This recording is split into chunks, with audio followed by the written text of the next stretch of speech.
When we last met, Sakamoto Days, I had a really good time with it. The internet did not, because they never have a good time with anything. Well, no. To be fair, the big complaint with Sakamoto Days Season 1 was that many people felt the animation did not properly reflect the gorgeous art and action scenes of the manga. I, being an anime only, took the side of, yeah, this is good. I like it. It's fun. And I said we would check in with it after Season 2 to see if there was any visible improvement and where things kind of stood from there. And, well, Season 2 has wrapped up almost a month ago at the time of this recording. But we're here to talk about it today. And I am here to say that while I can't speak for the manga because I have not read it, I still had a damn good time with Sakamoto Days Season 2. This is a show that, even if it will never appeal to the manga fans, and again, I understand if you feel like the series you love has not been given the care it deserves, especially at a time when so many anime sometimes go above and beyond to make the source material feel epic. I get that, but I do still feel like there is a lot to enjoy here, and I'm at the point in my life where, like, I'm always kind of just here for the characters and their chemistry and their shenanigans and where things go from there. And in my opinion, Sakamoto Days Season 2 continues to deliver on that. So that is what we are going to talk about today. First up, let us start right where the season begins, which is where the last one left off, with the revelation that several high-profile assassins are after our heroes. Why? Well, you'll find that out as things go. And yeah, so we just see all these wacky, bizarre assassins who are going to fight throughout the season. And yeah, like, just stuff like this is why I think this show works. The series perfectly encapsulates the idea of Bond parody villains. Basically, all these, like, assassins who are gimmicky, who are weird, but are still presented as, like, a level of threat and dangerous. Effectively, the fact that they're as insane and wacky as they are is what makes them scary. You don't really understand what they're going to do next because just seeing them is so bizarre, it kind of makes you afraid of them.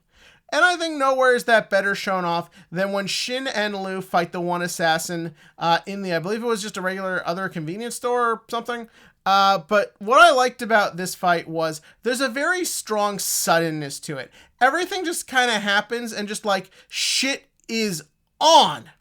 It is up to our two heroes to fight against this fucking psychopath. And what I liked about how the whole thing was handled was that there is this darkness to this. There is this seriousness to it. The show knows how to, when it needs to, make a fight feel more intense and like you should care more. A lot of the fights in this show are, for obvious reason, presented as jokes. I mean, this is a comedy.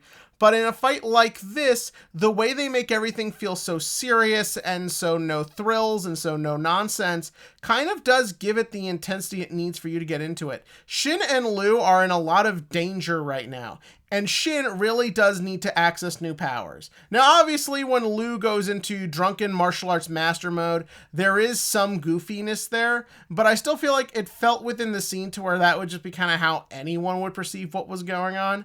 But for me, the star of it is really when Shin does get his power up for the season. I love how it was presented. It really had this feeling of almost like borderline omnipotence to it. And I think the reason you want to do that is, to the average person, Shin using this would seem godlike. However, we do learn later on that there's a lot he has to master, a lot he has to learn, but by showing just the potential of this power right away, it makes us a lot more interested into seeing where it's going from there. From then, we meet a new character. We meet this chiropractor lady, and I kind of like her. I think she's fun. She's a little bit of your typical older sage, like, exposition lady. And I feel like I've seen the trope of masseuse or chiropractor who, after they just kind of, like, hit you in the right spot, you gain more strength or whatever. But again, the show has a lot of personality, so I feel like that's really what is always selling what's going on. We also got, around this time, we got Nagamo's, I feel like, first real big fight, and again, it's just a lot of fun. I love he's just facing this big, scary monster dude who crushes shit just so that way he can convey how scary he is. And I love how Nagamo's just relaxed, fun, goofy nature goes up against that. There's intention here. There is purpose. We are trying to show the power of both characters and how one of them, their strength, kind of comes from their ability to be goofy and silly and over the top, and how they then use that to their advantage, using the opponent's own anger and aggression against them. I think that is always a very smart way to show off your powers. And then next, we get our next big fight where we meet Slashy Dad Murdery Guy. Yeah, that's his name. Dad Murdery Guy. Oh, God, this character is fucking insane. Like, just this complete lunatic who was just obsessed with death and murder as a child. And right where you think where it's going of, well, he had a loving father, so therefore he had something good in his life. No! When his dad found out how crazy he was like, oh, my son got problems. We gotta bring him to a doctor. And when the son is just like, see, Dad, I opened your head and we're the same. What the fuck is going on? A part of me feels like I should have a tone issue with this show. The way it goes from just like the absolute shenanigans, bonkers humor into the more sort of like serious dark shit. A part of me feels like it should be a problem, but I feel like that's almost kind of like the point. It's sort of like JoJo's, where you're trotting the line between absolute silliness and absolute insane badassness to the point where it becomes its own weird, unique thing, and that's part of the fun of it. Like, the fact of the matter is that this is the kind of show where, like, you could go from the most insane, silly nonsense to the most badass thing you've ever seen, and you will not know when it's coming. Speaking of which, we then move on to our two new bad guys making their big assault on the Assassin's Guild headquarters thing. No one get on me for remembering names. This is a silly show. You don't have to try that hard.